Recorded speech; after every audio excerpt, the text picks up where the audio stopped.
As global unrest accelerates, the United States is confronting a difficult question. How much instability abroad can it absorb before it reaches home? In Iran, mass protests fueled by economic collapse and political repression have turned deadly.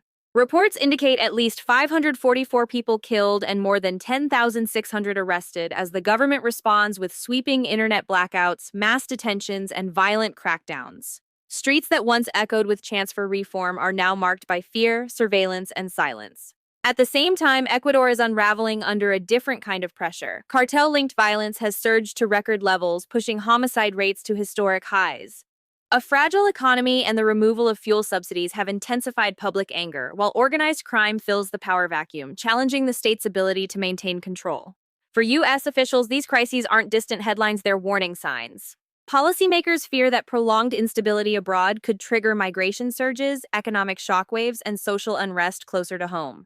In response, the administration is floating a controversial proposal: the creation of a National Guard Rapid Reaction Force, paired with expanded nationwide riot control and civil disturbance training. Supporters argue this would strengthen readiness in an increasingly volatile world, ensuring authorities can respond quickly if unrest erupts domestically.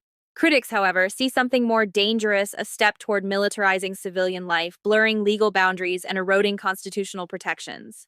They warn that preparing for disorder can sometimes make its use more likely. So the question remains unresolved. How should the United States protect national security without sacrificing civil liberties, and at what point does preparedness become overreach?